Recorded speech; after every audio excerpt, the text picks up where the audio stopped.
going to go live now.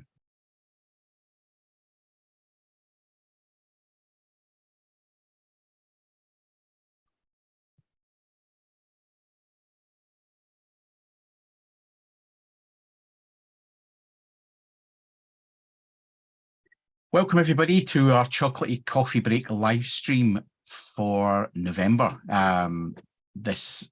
We run 2 live streams every month, on the first and third Thursday. So this live stream on the third Thursday of November is our Chocolatey Community Coffee Break, where we talk about the Chocolatey community, what's happening, how you can get involved, and we talk to key community members. So our live stream also on the first Thursday of each month is a Chocolatey Product Spotlight, where we spotlight chocolatey products, recent releases, and important features.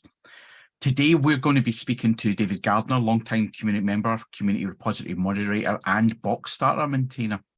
But before we do that, let me introduce myself and my co-host today. So my name is Paul Broadith, and I'm the technical engineering manager here at Chocolatey Software. I lead the engineering team that's responsible for the products that we talk about in our product spotlight live stream, and all the products that you use as well.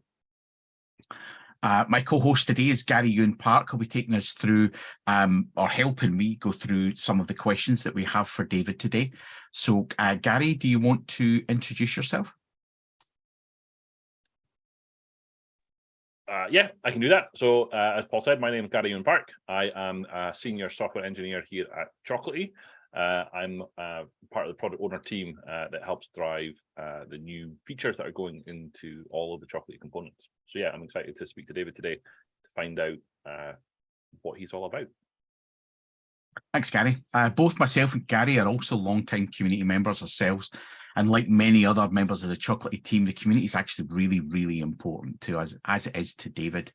David, do you want to introduce yourself? Sure. Hi everyone. I'm David. David Gardiner. I'm excited to be here. Did you want me to sort of tell me a bit about myself? Well, that's it. You've just jumped ahead, David. That's the first question. Yeah. Thanks, David. So before we start, we're building a community here on Twitch and on YouTube as well. So please follow us on Twitch and subscribe with a bell on YouTube, and you'll get notifications when we stream. And make sure you like or dislike the video as well on YouTube, so that we know what content you all want to see. That's really important to us. If we don't know what content you want to see, we can only put out content that we think that the community wants to see. So with that all said, David, we'll just jump into the questions. So with that very first one, we'll pretend that you didn't ask that question. So tell us a bit about yourself. Where do you come from? What do you do, etc.? Yeah. My name's David Gardiner, as I said before. It still is the same name, and I'm based in Adelaide, South Australia. So sort of grown up here. I'm married with one wife, 3 kids, 4 chooks, and 1 turtle, and I think that's still accurate. Yep. I work for Six Pivot, a consulting company based in Australia. We've sort of got consultants around the country. And I also help run the Adelaide.net user group. I'm a Microsoft MVP. Outside of software, I guess, other sort of things I do. I don't mind getting on the bike and going for a bit of a ride. It's a really nice places to ride your bike around Adelaide, and involved with my local church. I like to get out in the garden when it's not raining or the big storms. We had a massive storm over the weekend and blew everything around. But not sure what else. I'm sure there'll be other stuff that'll come up throughout the chat today. So how long have you been an MVP? I should have looked that up. I thought, yeah. A long time. Too long if you can't remember. Yeah, I think it's about maybe 7. So wow. It's more than 5, less than 10. So yeah. Okay. Yeah. So which I think largely is related to the user group participation, but also a bit of open source stuff and Chocolatey and all kinds of other things. So yeah. Done a bit of speaking at user groups and conferences as well. So awesome. Gary, how long have you been an MVP? Not that I'm wanting to be a competition, I actually do. But how long have you been? I have just got my fifth year blue band. So if I get renewed this year, it'll be 6, but it's currently 5. Yes, you've had 7 according to your profile on the MVP profile website. Thank you for that fact check. Yeah, you were first awarded it in 2015. That's what it says. Yeah. So, and what about you, Paul? Just when or are you? No, are you still an MVP or no? I am an MVP. I can't remember. I'm looking at my thing. Is it 1, 2, 3? Sorry, I know I'm disappearing for video. 4. So this is 4. 4. Yeah. So next year I get my 5-year. Assuming, of course, I'm renewed. Get my 5 years. No, hold on. I think I lied. It's telling me 6 on my profile. I've had it 6 times. Sorry, according to my. Okay. I was. It's not a competition. No, it's not a competition until it involves Gary. Then it becomes. I just looked myself up. I'll look up Paul while I'm here as well. Why not? But yeah, getting back to the topic of why we're here. So, David, how did you get started in IT? Was that your first? Was that what you wanted to do, or did you fall into it? How did you get started? Well, to be honest, as a young tacker, I think the first thing I wanted to do was actually, and probably I'm not alone, is I wanted to drive a dump truck or a digger. And moving on from that, a bit older, I decided I want to be a TV camera person. And then I discovered computers. We were on a family holiday interstate, and we went to an open day at a university, and they had a computer room there. This is back in the early 80s. So we're talking green screens. And all I could see was that if you did this certain thing, you could print out a picture of Snoopy. But yeah, so whilst the rest of the family toured the whole campus of the university, I just stayed in the computer room and was just hooked. So then, started reading magazines and books, and high school, they had BBC Micros there, which you guys are probably familiar with that particular model of computer. And sort of spent a fair bit of time playing with that. Didn't get my own computer. I wanted one desperately. It was only when my dad needed to get one for a course he was studying that we finally got one.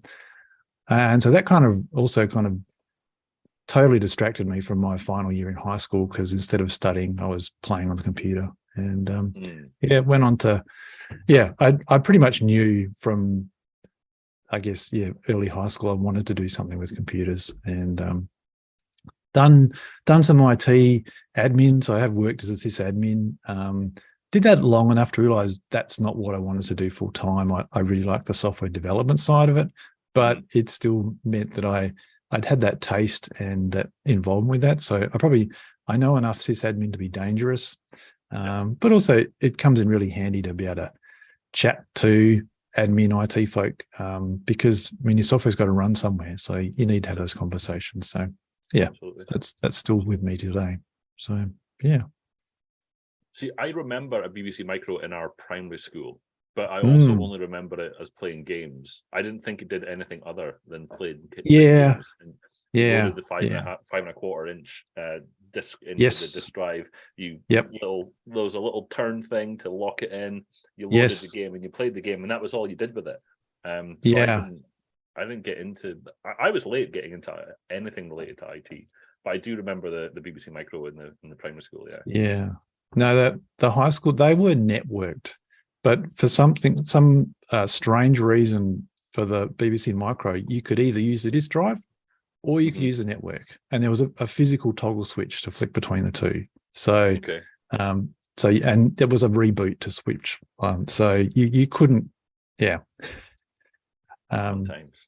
But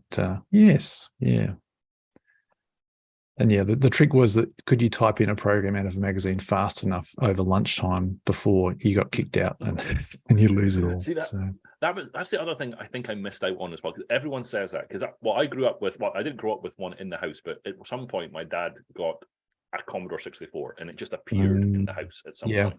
And anytime I say that to someone, they're like, "Oh, did you type in all the programs from the magazines and stuff?" I'm like, "No, I typed load after putting the game cassette into the tape player, and I typed load and I hit enter and I played a game. That's all I did on my Commodore 64. It wasn't until like now or more recently, people are like, oh, there's these magazines where you got this big screen of BASIC and you typed it in and it did stuff. And I was like, nope, I played computer games on it and that was it, which is a shame, but that's what I did. Yes. No, I desperately wanted one, and I had a friend who lived nearby. He had a Sinclair Spectrum. And he was a bit pretty handy with a soldering iron, so he really sort of modded up his Spectrum. Nice. Yeah. But yes, no, it's it's amazing what you can get now compared to what you had back then. So. Well, there's a thing that I don't know if you say, I'm getting off topic, but I feel I need to say it now. There's this whole resurgence of everything like old school computer related. And if you follow Scott Hanselman, there's this thing that you can get for the Commodore 64 where you can fake it into thinking that the wireless connection is a modem connection. So you can actually connect your Commodore 64 to a wireless connection to do stuff with it. And I'm like, that's totally amazing, but I've got no time to do stuff like that. I wish I did, but it would be great to because I've still got a Commodore 64 somewhere. It's in storage. And what I mean by that is at my mum and dad's house, and I need to go and get it at some point. And because it's in a box and it's written on it, do not throw out until you talk to Gary. It's packaged in a box. It's just not allowed to throw it out until I give the say so. So I need to go and pick it up at some point. Anyway, right, Paul, it's your question. It's your turn. James has just said in the chat there that he's got a lovely FPGA-based Game Boy thing, and it's delightful. So yeah, just to go on your retro stuff, he's been rocking all the old cartridges that you put in there. I was going to say that I remember typing. I had a ZX81, and I remember typing the things in from the magazines, and then it wouldn't work. Then you had to, it was a lot of data lines with numbers. And if you type one of those numbers, right, it was like, okay, which one? And it was pages and pages of these numbers. Which one did I type in wrong? So yeah, it was fun until it didn't work, and then you went, let's just put a game on. Okay, jumping into the next question, David, when did you come across Chocolatey, and how did it happen?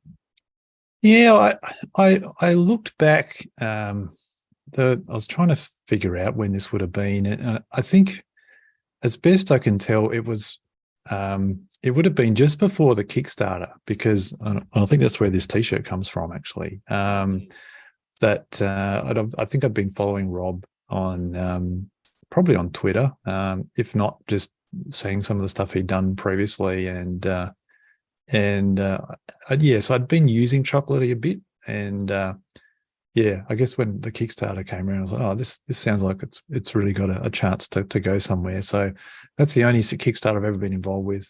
But it was successful. I got a T-shirt, and I guess the rest is history as far as the companies go. But and no, I just I just found it a really useful tool, and could see the potential of it becoming more well known. So yeah. So I can't give you a year, but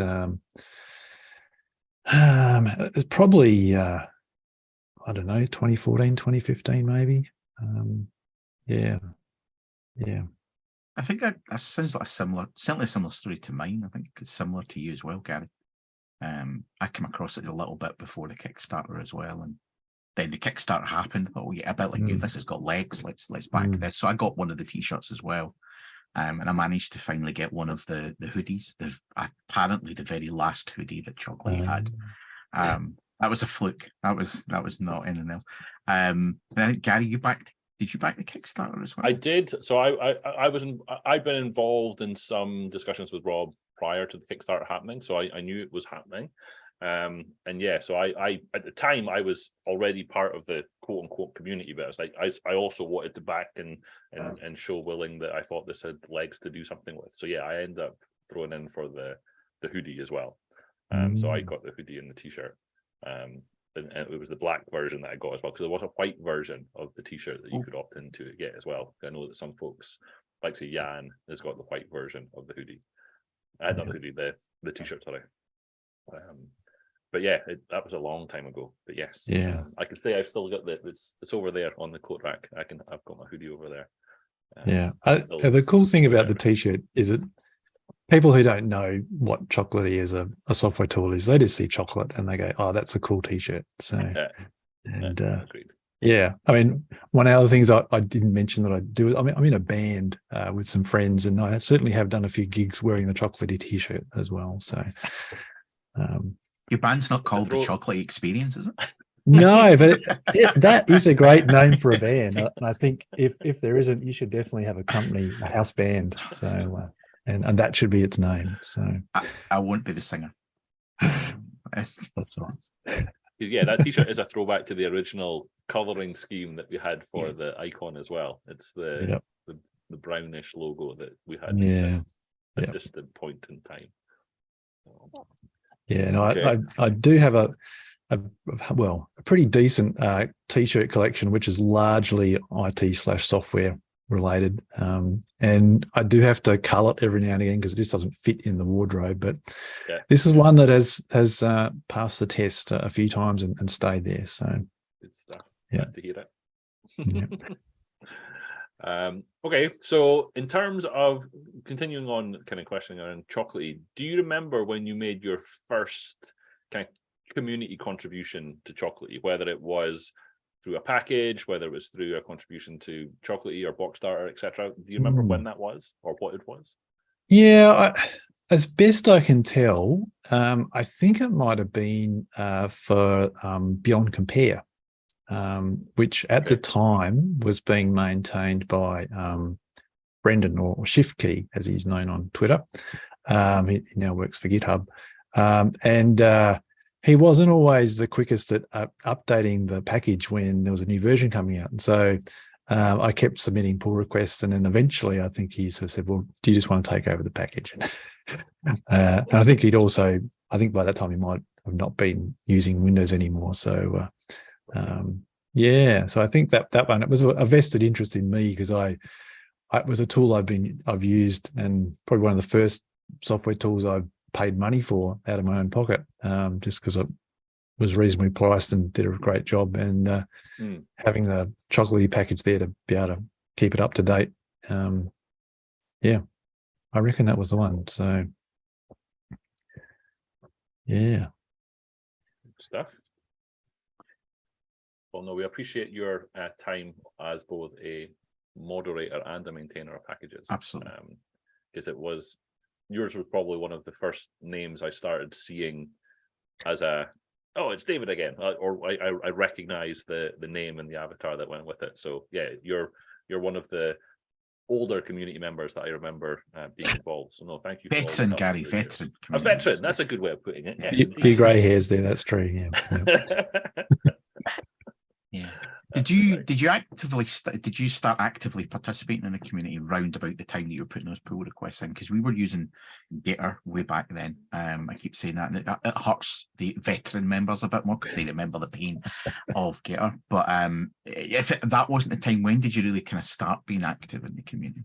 Yeah, no, I think that probably was the impetus as far as sort of helping out some other packages that I was using, and then on Gitter a bit, probably not every day kind of thing, but sort of jumping in there occasionally, and then I guess for me it was more just then finding a few other tools that I used that weren't in the community repository yet, and creating packages for those, and just sort of evolving that as a bit of a side hobby, I suppose, of okay, now I've got them here, how do I keep them up to date, or reverse engineering how these things get installed so that I can automate it. All that kind of thing.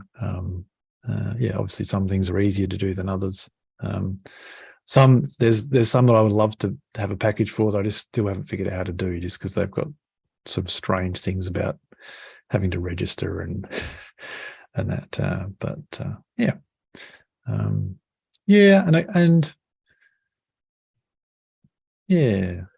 That's probably that was more of my involvement, I guess, was around the packages. And then there's probably a few things that I noticed with Chocolatey itself.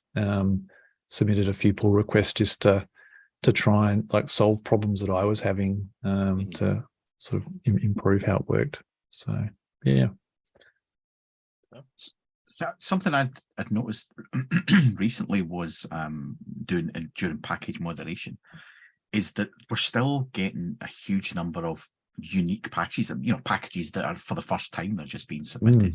And you think way back at the beginning, that there wasn't as many packages on the community repository, so you would see a lot of that. But even today, we're still seeing a lot of that, and that really surprised me when I was starting to think about it. That you would think, well, most of the software's in the community repository, but there's still new packages, a lot of new packages coming in that we've never seen before.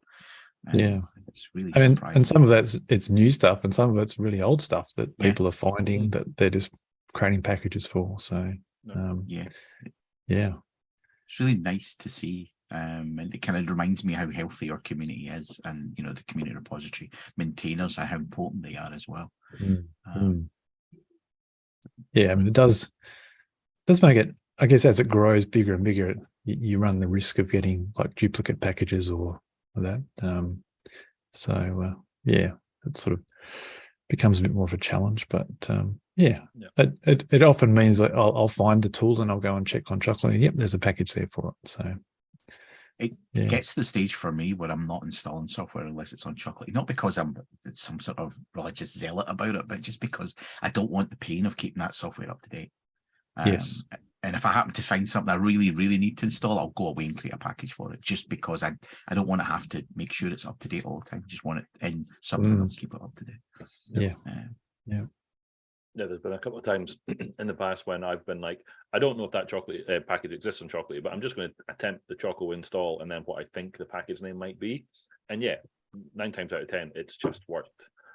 Or if it didn't work, if I go and search for it, there's a slight variation on, it might have included a hyphen but to separate the names of it just depends on the maintainer. But I remember specifically a situation where I was working with someone who was not a Windows fan, let's put it that way, and they were touting the benefits of using apt-get and yum on their chosen operating system, and they were like, you would never be able to find this sort of package on Windows. I'm like, let me just try that. And I can't remember what the package was, but it was Choco install, boom, and it just started downloading and installing it. And he was like, oh, no, we do have some of the things that you've got over there in your world over here too.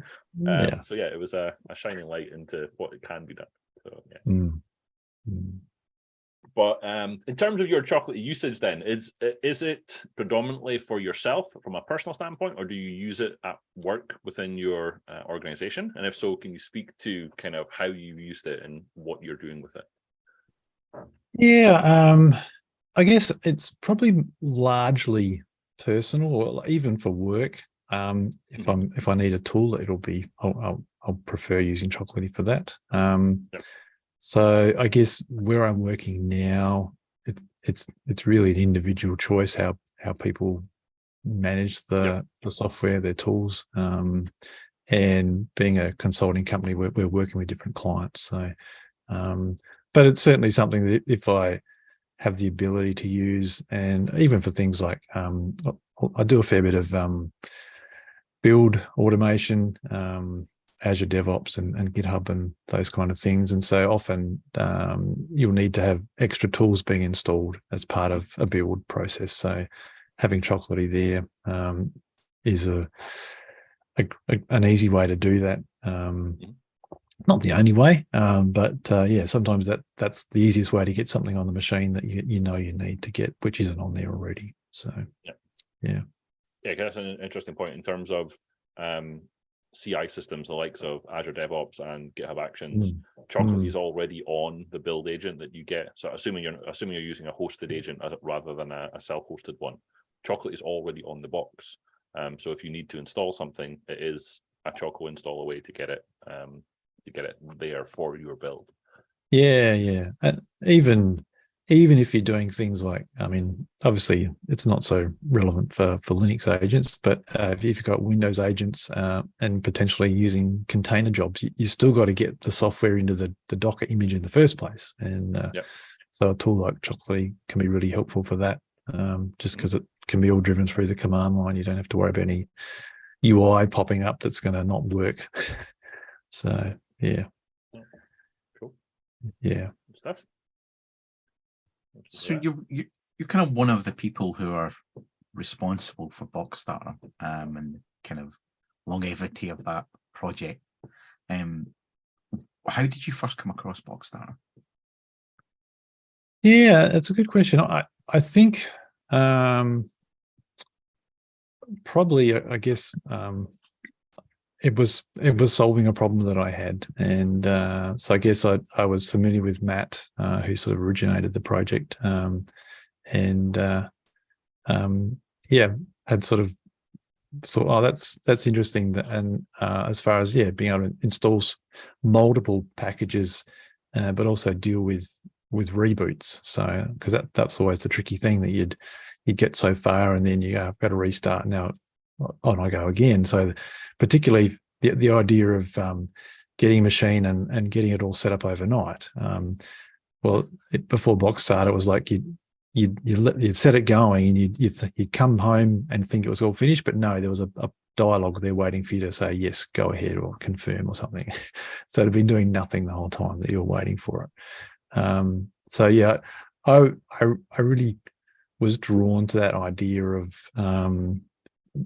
not having, I guess it's a bit like the whole sort of cattle and pets kind of approach, but bring that back to your own desktop, that it could be much more of a disposable thing that you can rebuild relatively easily if you want to. So with Boxstarter, that sort of gave me that ability to go, okay, I can go into Windows and say reset this machine so it's back to a vanilla Windows image.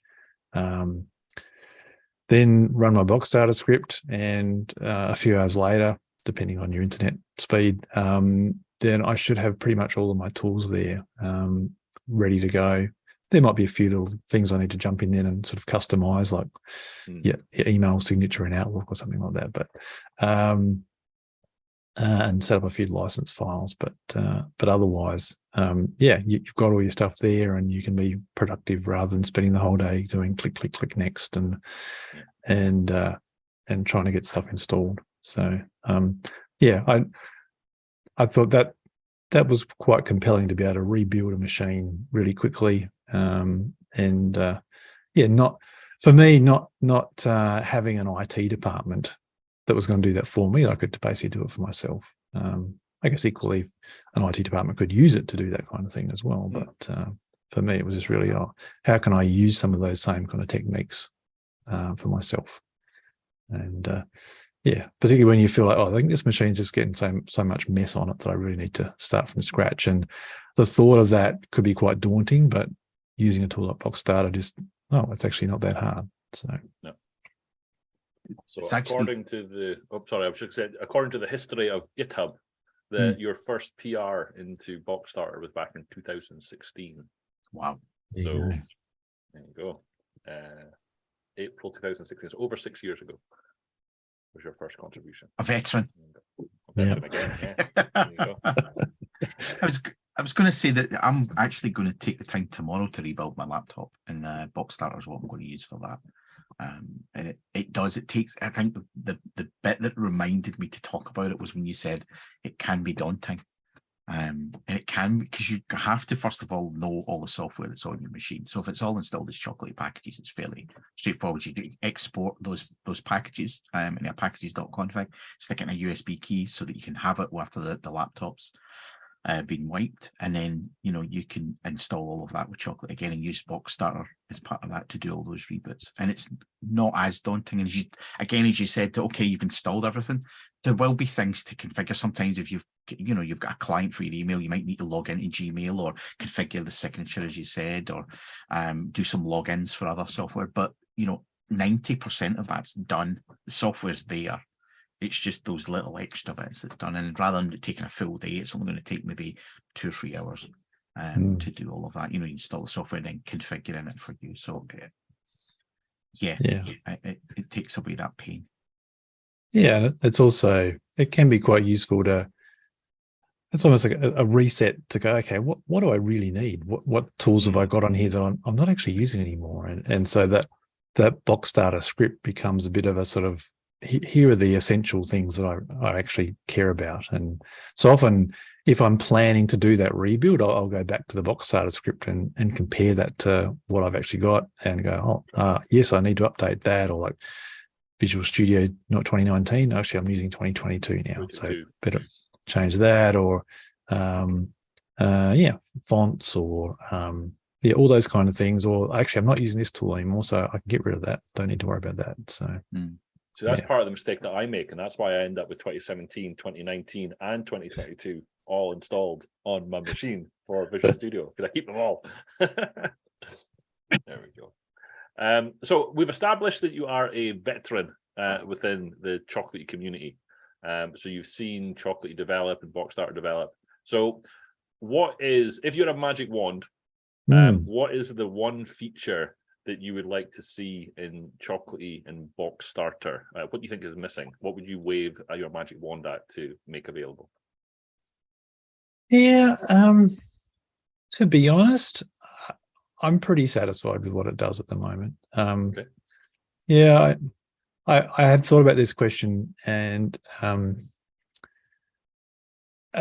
only thing I can think of is not really something that Chocolatey can probably solve. It's really just make it faster, and I think Chocolatey is pretty fast. There may be some performance improvements that they could make. I don't know. I think largely the speed comes down to my bandwidth. So, yeah, but yeah, and I think I wonder if there's some kind of interactions that Chocolatey has with Windows, and I suspect Windows probably isn't always as fast as responding to say what's installed and that kind of thing. So yeah, but it's kind of a general thing. It is performance, but performance is not bad. But yeah, that's fair. I mean, there's definitely some areas in there that there's long-standing issues with, for example, Choco outdated, taking a while to figure out what support you've got installed and what's available upstream, etc. There's potential for that getting better with the concept of a local package index, which I was spoken about before in a community stream. So the idea there is that we proactively say what packages are available, condense them into a local index that's then available in your machine. So when you do a Choco outdated, you're then saying it's a very, very quick operation at that point, because you're going against the cached index that you have locally on your machine. That obviously has trade-offs, because then there's potentially outdated information in what's being called via the outdated command. But that would improve that sort of thing. But yeah, no, it's a fair point. There is active work at the minute as well in terms of changing some of the core infrastructure of Chocolatey, which as we've seen with and we're not jumping to this, but if and when we get to .NET Core has seen significant improvements in just general execution of code under .NET Core. So we would hopefully reap the benefit of that when we make that jump as well. But yeah, no, it's a fair comment. There's been I think there's a couple of features raised or issues raised that suggested perhaps we look at parallel downloads as well. I don't know how that will work. I think they've just been suggested. I don't think anybody's kind of really looked at it, but again, that might help improve some of that. Maybe even downloading the one file rather than doing different downloads together. Do the one down, but do different streams and then join them all together. At the end, that's something that a lot of products, a lot of browsers do. Sorry, you get plugins for that where they'll do downloading a file with different streams and then joining them all at the end. So that's potentially something we could do as well. But yeah, performance is, particularly the package indexes that Gary said, that is a big thing that we want to do, because I think that will see a lot of improvement for people when we're looking for just even if they're querying packages as well. What packages exist? We've got a local index, but we can just get it all from there.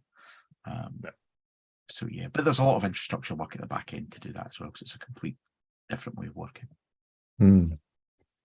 Yeah, no, I mean, Gary, you mentioned Choco outdated, which I do use that a lot. Actually, I also use the Rocco version. Oh, the Chocolatey version, yes. Yeah.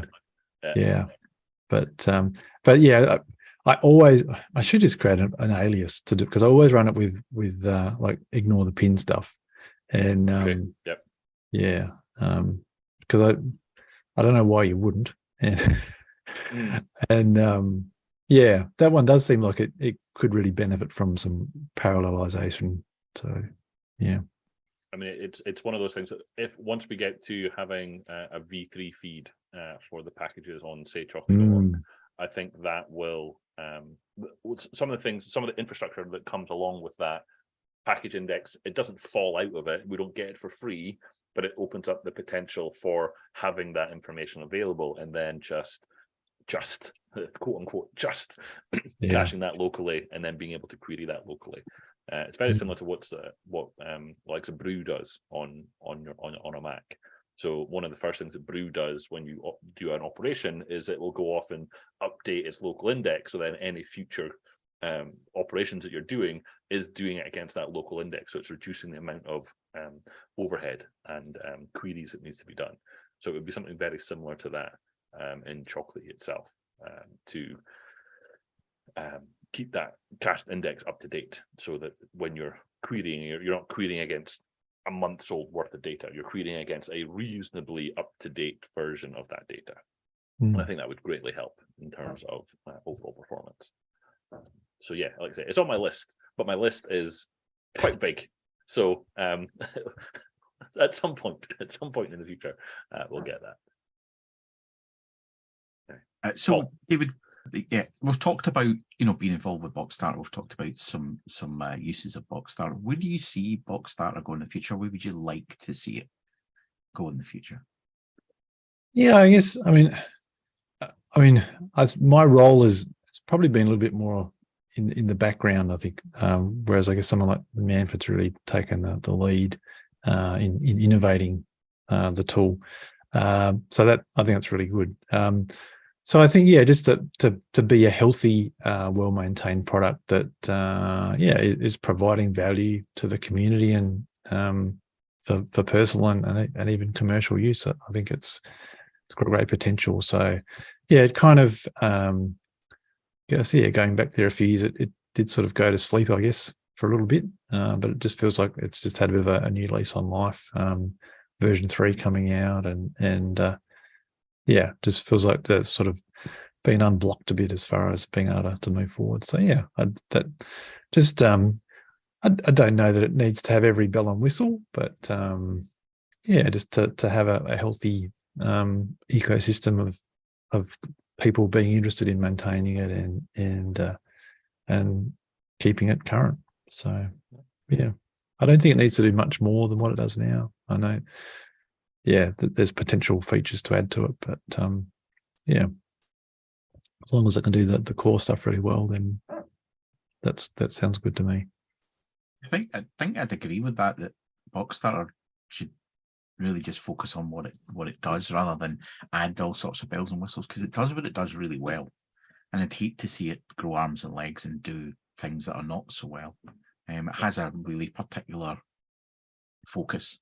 And I think some maybe internal refactoring and making things easier to maintain, and adding the odd bell and whistle there, I think, keeps it still focused on what it does. Yeah. I think some of the changes that were made for version 3 probably mean that you can start to,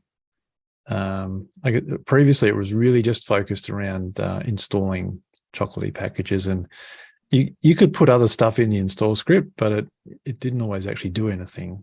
Whereas I think now with version 3 and moving ahead, you'll more easily be able to just put in other PowerShell commandlets in there and interact more with Chocolatey as what you could before. So I think that will help things as well. I think breaking the coupled version of Chocolatey, which I think was 0.10.7, and making it use the Chocolatey, the latest one or the one you have installed, has really opened up the potential for what it can do now. And we're no longer sort of tied to that very old version. And it was done for reasons. That's not criticism of Matt. That was done for very good reasons. But we've got to a stage now where we can untie it. Yeah, well, and if I remember correctly, I don't think that was originally the plan moving forward. I think we were going to try and stick with that. It was really because we ran up against some obstacles that we sort of consider, oh, is there another way we can do this? And so then to essentially, I guess, go out of process to use Chocolatey. Yeah. And it was almost like, well, why wasn't this done before? There probably was a good reason originally. Yeah, being able to do that just opens up some opportunities there. Agreed. So the next question we're going to jump onto, Gary, do you want to just actually explain all of this? Because I'm always explaining it. So it's just for the audience, really. Explain what. Yeah, no. So the next question kind of focuses around kind of community maintainers and what a community maintainer is. So just to let people know what does happen. Moderator, Gary. Did I say mod? I sorry, apologies. I in my head I said moderator, but clearly I said maintainer through my mouth. So yeah, as one of the things that the Chocolatey Community Repository, so community.chocolatey.org, that's where all the Chocolatey packages that are public are available.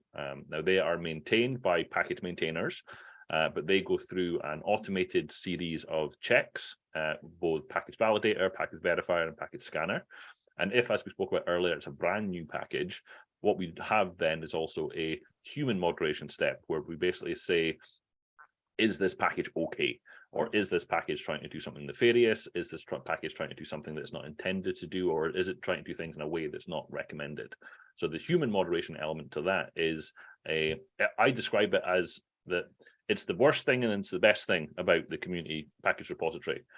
It's great because people consuming the packages have a kind of a reassurance that the packages have a base level of standards that they're being adhered to. But it's also the worst thing about it because human moderation is fallible in the sense that people go on holiday and people take a break from doing moderation, so the moderation queue can get backed up in things. Now, the reason that we're saying all of this is because, like Paul and I, you are one of the moderators on the Chocolatey Community Repository. So, yeah, how long have you been a moderator, and why did you get started in doing it? What drew you into that sort of area of the Chocolatey community? Yeah, so I think I'd probably been using Chocolatey for a while and creating my own packages and I guess to answer the question, I became a moderator around sort of 2016, around August, if my email archive is correct. And I guess what prompted that involvement was submitting my own packages and not always seeing them get approved or reviewed that quickly. Sometimes you'd get it done within an hour, and that was awesome. That doesn't happen so much these days. There's usually a little bit more of a time lag, but yeah, and so that was great. But then sometimes it might take a few days. I was like, why is it taking so long? And I think that prompted a sort of a conversation with Rob at the time. I was sort of, do you need more moderators? And it's like, yes, we do. So, so that was, yeah. And I guess by that time, Rob was familiar with me and felt like I'd probably be okay to bring on board and join the team. Yeah, so I did a quick induction with Rob about what was involved and yeah, and I guess even then there was a reasonable number of moderators, but not all of them were active. In fact, I think some by that time had already pretty much finished.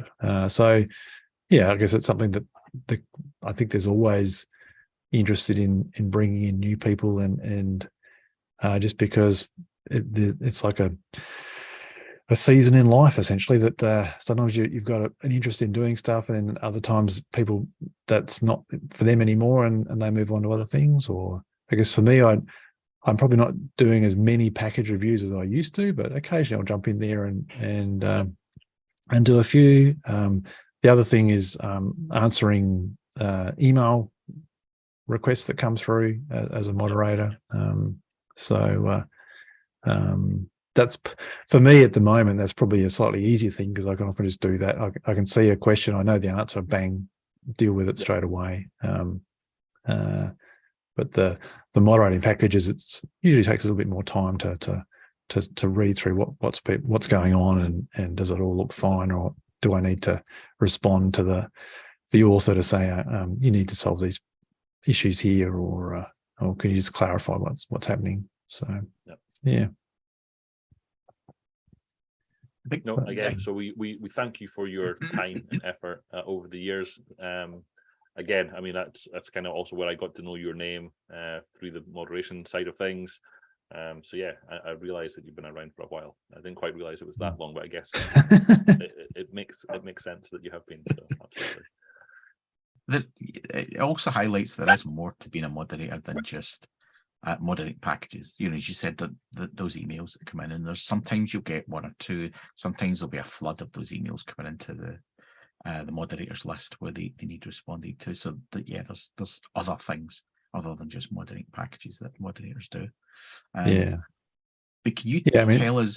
Sorry, I was saying, I mean, the emails are really, there's a few categories. There's the why hasn't my package been moderated question, and so that the general answer to that is there is a queue. You can go look. You can see the queue on the website, and so then you can get a sense of where your package is in the queue. And that, as we've said, moderators are generally volunteers that do it in their spare time, and sometimes people have got a lot of spare time, and other times, unfortunately, we don't. There's other things that are happening. So there's sort of peaks and troughs, I suppose. Ideally, we'd have enough volunteers to cover that out, but that doesn't always happen.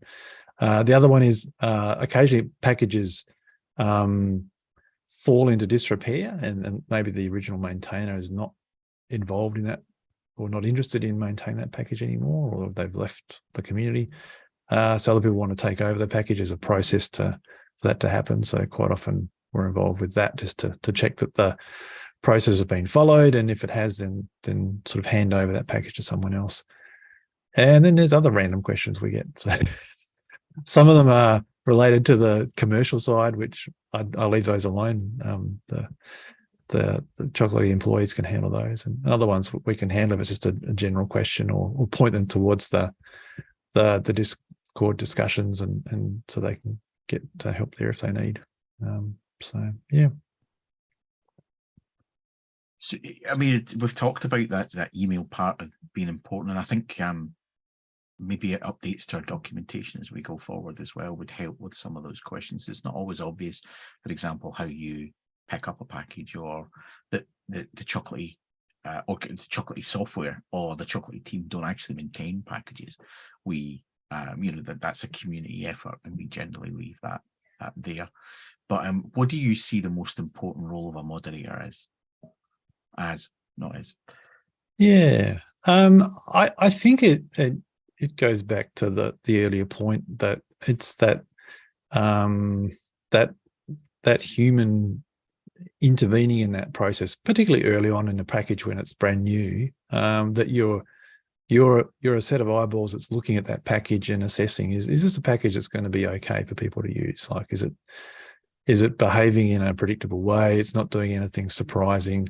Is the description make sense? If I look at the description, do I understand what this is? And the way it installs and uninstalls, is that all reasonable? So that you're acting as a bit of a quality control. So yeah, I think that really sets apart the Chocolatey community and the repository, public repository that we have from other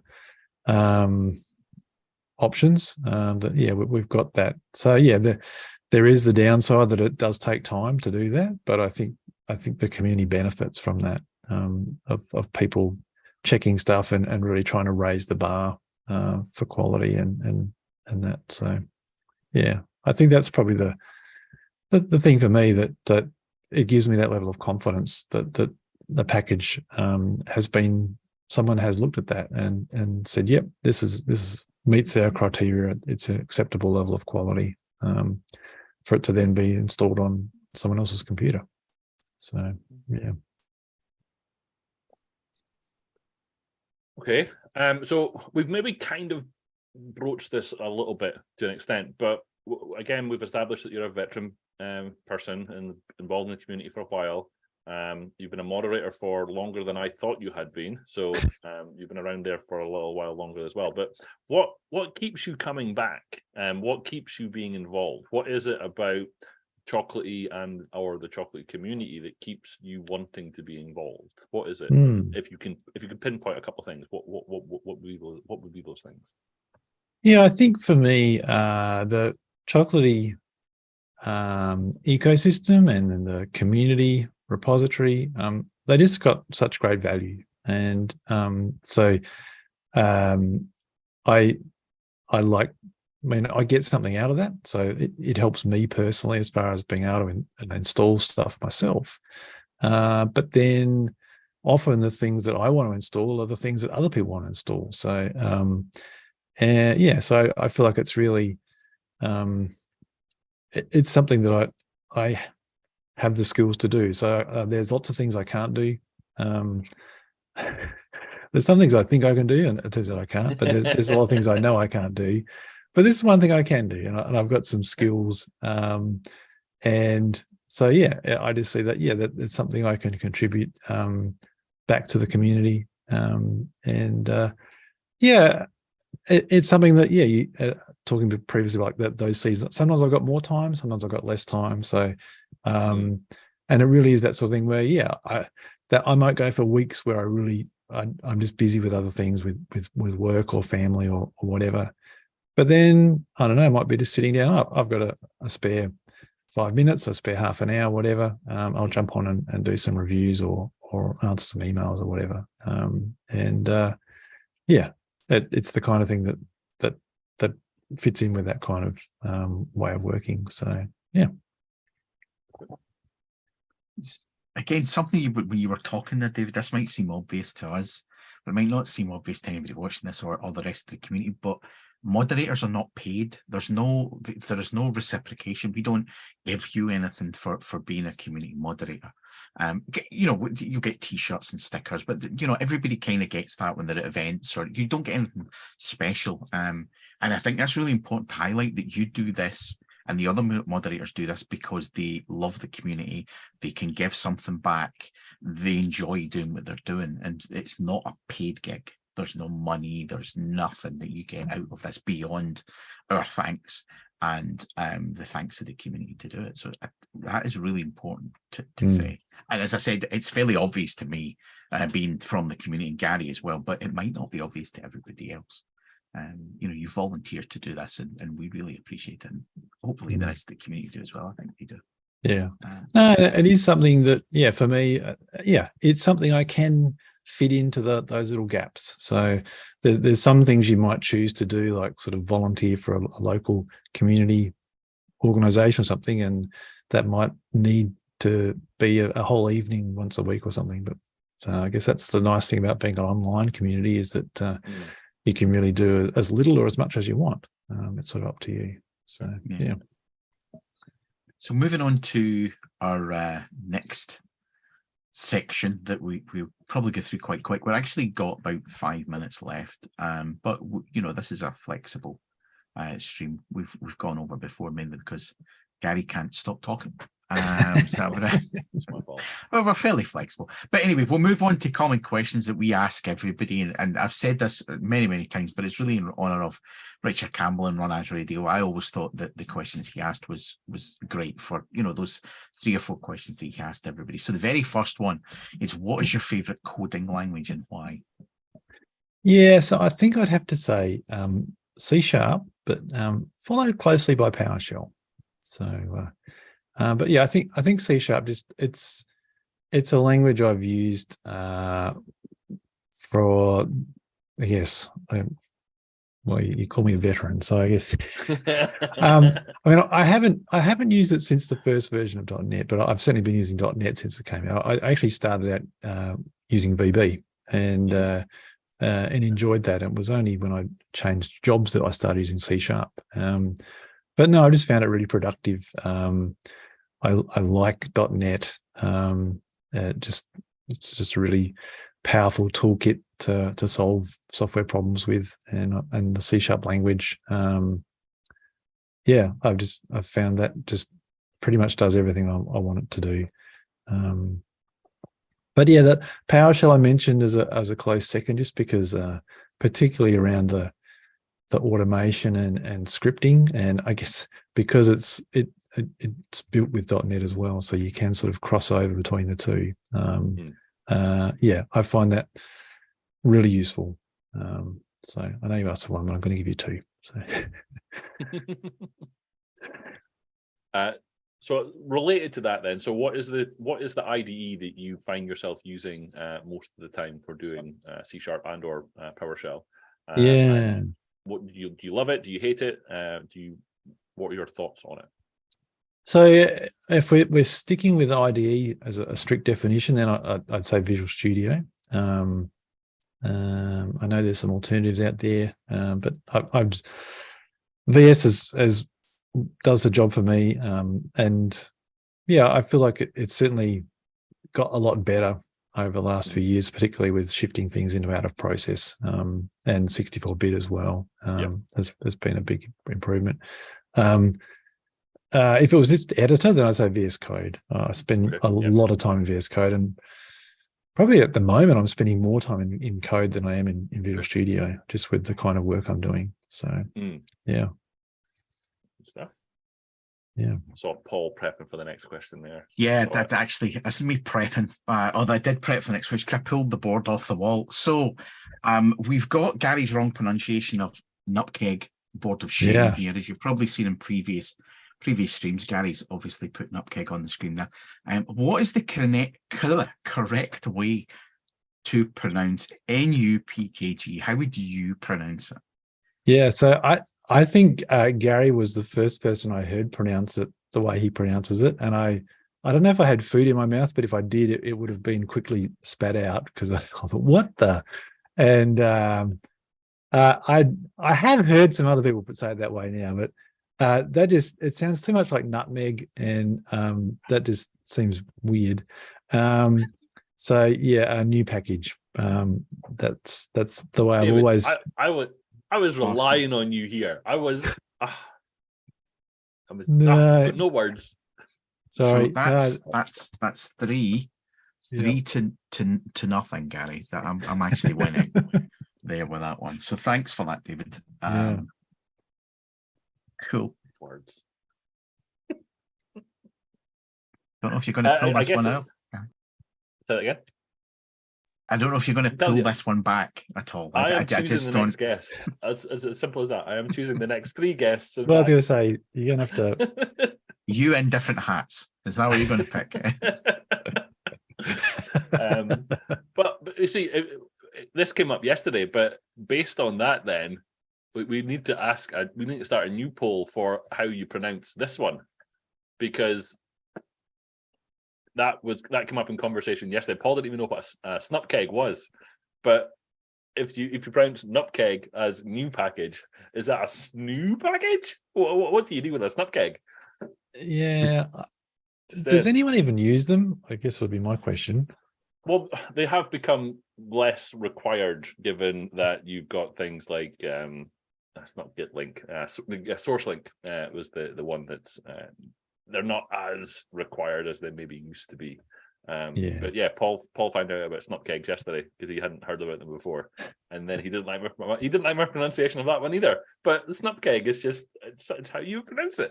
If you'd have said symbols package, I'd have went, oh, okay, I understand what that. But snupkeg, sorry, no idea. No. So Gary's making things up as we go along so that he feels superior to everyone else in the team. That's what it is. But anyway, moving swiftly on, after that wrong pronunciation of nutcake, what is your favourite chocolatey biscuit and or cookie? And it's a biscuit because we're Australian. A Tim Tam. So and they are so Australian biscuit. It's sort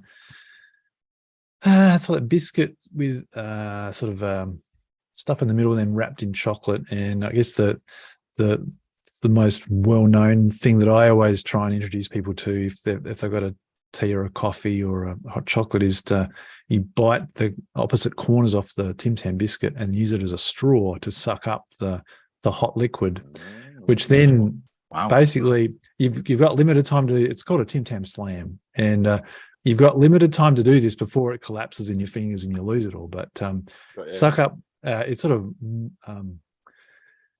makes the inside of the biscuit go all mushy, and then you just slam the whole thing in your mouth. Make sure you get it in your mouth and don't miss. And then it's just like this warm mouthful of chocolate and warm drink, and it's just yum. And, so this isn't a David thing. This is an actual thing.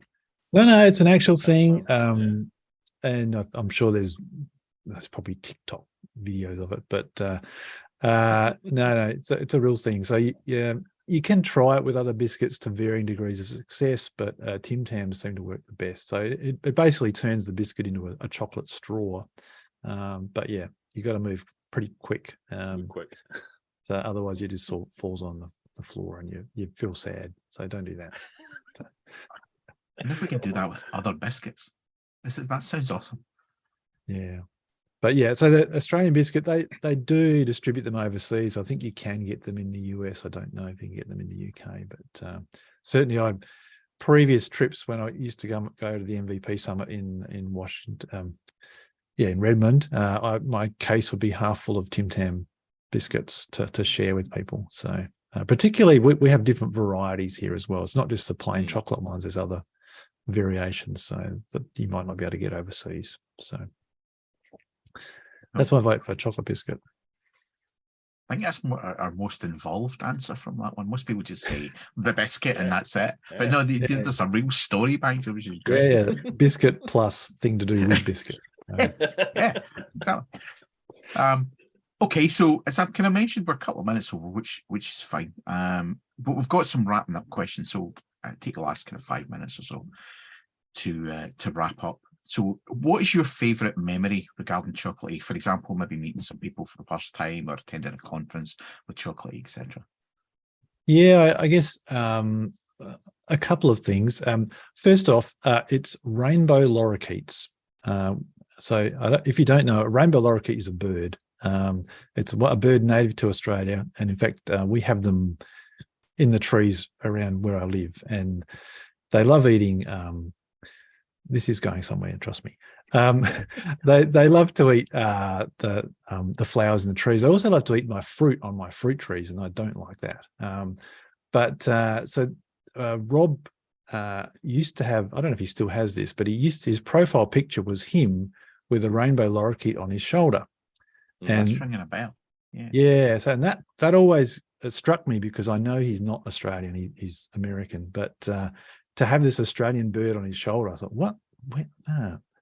And I was kind of conflicted because it's Rob seems like a nice guy. I haven't actually met him in person, but he seems pretty nice. But to have this bird that was responsible for the loss of a lot of the apples off my apple tree. So there's that sort of and so often now if I see the lorikeets in the trees around my home, I'll remember, I'll be reminded of Chocolatey. But I guess, yes, also, and I think it might have even been the last MVP summit I got to go to and met some of you guys that involved with the Chocolatey community for the first time. And so, yeah, that was pretty cool to actually finally meet some people that I've from overseas that I've had stuff to do with, to actually sit down and meet them in person. So, yeah. No, agreed. Awesome. Agreed. Yeah. Oh, that's my turn. Sorry. Yes, it is, Gary. I was actually just reminiscing in terms of, because that was the first time that we'd met David, and then because you're involved in the cake project as well, and some of the cake team were there as well. So it was for me, that was one of the best. I'm not going to say conferences, but one of the best things I've been to, just because it brought together so many people that I've worked with on the internet, but never actually met in person. So no, it was a great conference to be involved in, and seeing everyone putting faces to names and Twitter avatars and all that sort of stuff. So no, it was a very good time. And if I get renewed and they do another in-person MVP summit, it would be good to do that again, obviously. Yes. That's all dependent on lots of things. Yeah. So I guess the closing out question is, so what's the future looking like for you? What is it you're going to be working on? Have you got any plans? Chocolatey and Boxstarter in particular, but are you working on anything else that you want to share with people or let people know about?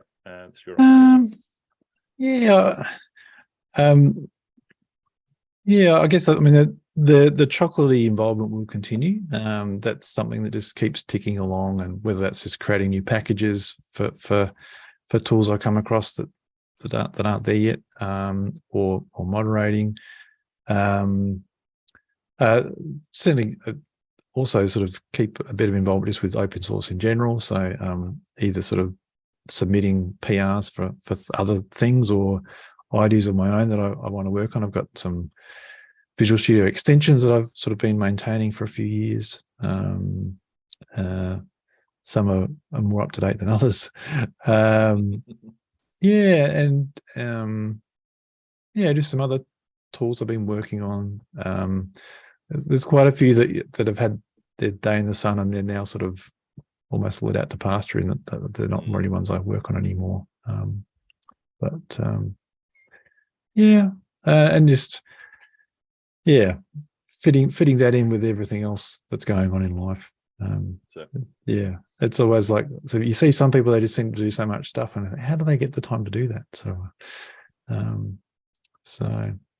Just trying to do little bits and pieces where I can, and balancing that in with everything else that's going on. But no, I'm on Twitter. I'm on Mastodon now, and on GitHub, obviously. Involved with Chocolatey. The user group, that's sort of ticking along nicely. We have a conference. Actually, you have a DDD conference in the UK. We have that in Australia, and that's run in a number of different cities. So I was involved with that in Adelaide, and so we're hoping to get that back up and running as well. So So I mean, the DDD conferences here in the UK, I went through a spell of going to everyone I could, because they're a great event. They're a great way to get involved with the community. I've not been to one in a long time though, but I see that they are starting to ramp up again. And there's DDD North and DDD East Anglia coming up, I think. So there's they're a great. If anyone doesn't know about them, definitely check them out. And it is great to have seen it jumped from here in the UK out to other places as well. It's a great endeavor. So hopefully we can get the Adelaide one back up and running. But no, it's Brisbane are running in December. I think Perth ran earlier in the year, Perth in Western Australia, and I think Melbourne maybe next year. So but no, I mean that's just the community. We've talked about it tonight, about the connections that we've made, and again, it's just another way of getting to know people and making those connections, that either personal or friendship or professional networking kind of thing. So it's all good. I mean, like, and it is. I mean, and we've kind of spoken around it, the meeting in person that we did earlier. But I mean, that is one of the. I went in that one event. I think I went from literally Twitter avatars to people's actual names to meeting them in person for the first time. So it's having that physical connection with folks as well, and meeting them and being able to have a conversation with them is great. I mean, as you say, I mean, you are literally at the other side of the world from us. So we were brought together in one place, and it was great. To meet in person, absolutely. So I think we're kind of bringing our stream today to a close. I want to say thanks to David for joining us today and being interrogated by me and Gary. And thanks to Gary for being my ever-suffering co-host. And thanks to everybody today for watching us. Really appreciate it. Please follow us on Twitch and subscribe with the bell on YouTube, and you'll get notifications when we stream. And make sure, as I said at the beginning, if you like or dislike a video on YouTube, we know what kind of content that you want to see. Our next product spotlight stream is on the 1st of December at 5 p.m. UTC. We will look at an overview for the whole year. What is Chocolatey released what have we given the community and our customers over the last 12 months. So we're looking at, as I said, 1st of December at 5 p.m. UTC. So join us there. You can find us on Twitter and you'll get all of the updates for that. That's our Chocolatey Nougat account. We're also on Mastodon, just like David. We're at chocolatey@fostodon.org. Everybody seems to be migrating to Mastodon, and it's actually an awesome platform. It's really nice to be on there. Our next community coffee break, where we'll do something. We haven't finalized what we're going to do for the next one, but that is actually the 15th December at 5 p.m. UTC. So it's the 3rd Thursday of the month, and the product spotlight's on the 1st Thursday of the month, as we talked about at the beginning. So again, David, thank you very much for joining us today. Really appreciate it. It was really great to talk to you and get all of that information, you know, where you're going in the future and how you were involved in the community in Chocolatey from the start. So, and thank you again for all your time being a moderator and a community participant. We really, really do appreciate it. And thank you, Gary, for yeah, just as I said, our suffering co-host. Any last thoughts before we finish up? No, I don't think so. No. Just thank you very much, as you said to David. We'll let him get to bed. I think it must be almost bedtime at that side of the world. So thank you again for making time for us. And yeah, we'll talk to you again. Thank you, guys. Take care.